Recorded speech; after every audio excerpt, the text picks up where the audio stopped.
اعوذ باللہ من الشیطان الرجیم بسم اللہ الرحمن الرحیم۔ آج جس سورت کے بارے میں ہم پڑھنے لگے وہ ہے سورت کوثر۔ سورت کوثر قرآن مجید کی 108 نمبر سورت ہے، اور اگر ترتیب نزولی کو دیکھا جائے تو اس اعتبار سے یہ 15واں سورت ہے۔ اس سورت کی 3 آیات ہیں۔ یہ اس وقت نازل ہوا مکہ مکرمہ میں جب اللہ نے رسول خدا صلی اللہ علیہ وآلہ وسلم کو 2 بیٹے عطا فرمائے، پھر اللہ نے اپنی قدرت سے وہ دونوں بیٹے واپس لے لیے۔ جب رسول خدا صلی اللہ علیہ وآلہ وسلم کے بیٹے جناب عبداللہ کی وفات ہوئی،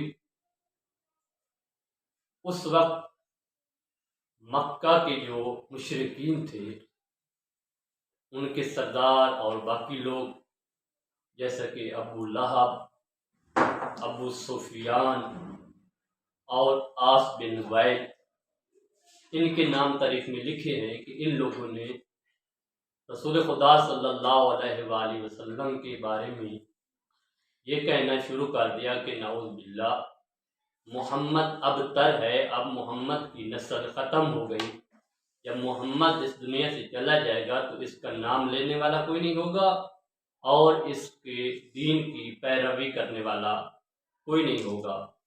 روایت میں ہے کہ ایک دن جب رسول خدا صلی اللہ علیہ وآلہ وسلم مسجد الحرام سے نکلے، اس وقت ان کی ملاقات، رسول خدا کی ملاقات عاص بن وائل سے ہوئی۔ مشرکین کا جو سردار تھا، سرداروں میں سے ایک تھا، وہ رسول خدا کے ساتھ باتیں کرنے لگ گیا، اور مسجد میں کچھ اور مشرکین بیٹھے تھے، وہ یہ منظر دیکھ رہے تھے۔ جب یہ عاص بن وائل رسول خدا کے ساتھ بات کر کے فارغ ہوا اور ان کے پاس گیا، ان لوگوں نے عاص بن وائل سے پوچھا کہ آپ کس کے ساتھ باتیں کر رہے تھے؟ تو وہ رسول خدا کا مذاق اڑاتے ہوئے کہنے لگا کہ میں ابتر کے ساتھ باتیں کر رہا تھا، یعنی میں اس کے ساتھ باتیں کر رہا تھا جو مقطوع النسل ہے، جس کی ابھی کوئی اولاد نہیں ہے، جو مرنے کے بعد اس کا نام لینے والا کوئی نہیں ہوگا۔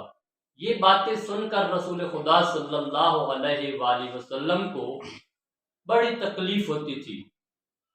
تو جب خداوند متعال نے دیکھا کہ میرا حبیب محمد مصطفیٰ صلی اللہ علیہ وآلہ وسلم پریشان ہے اور لوگ اس کو مقطوع النسل ہونے کا طعنہ دیتے ہیں، تو اللہ نے تحفے کی شکل میں رسول خدا صلی اللہ علیہ وآلہ وسلم پر سورہ کوثر نازل فرمائی۔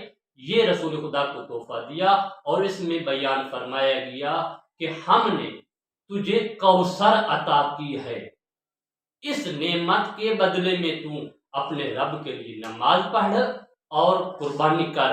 قربانی بھی چھوٹی نہیں بلکہ ونہر کا لفظ استعمال ہوا ہے، اور نہر کرنا اونٹ کے لیے بولا جاتا ہے۔ چھوٹی قربانی نہیں بلکہ بڑی قربانی کر۔ لوگ تو تجھے کہتے ہیں کہ تو ابتر نہیں ہے بلکہ تیرا دشمن جو ہے وہ ابتر ہے، وہ مقطوع النسل ہے۔ اس اعتبار سے یہ رسول خدا صلی اللہ علیہ وآلہ وسلم کو بشارت دی گئی اور یہ نعمت دی گئی جس کا حقیقی مصداق جناب فاطمہ الزہرا سلام اللہ علیہا ہیں۔ اس سورت کی فضیلت کے بارے میں رسول اکرم صلی اللہ علیہ وآلہ وسلم ارشاد فرماتے ہیں، جو شخص اس سورت کی تلاوت کرے خدا اسے جنت کی نہروں میں سے ایک نہر سے سیراب کرے گا۔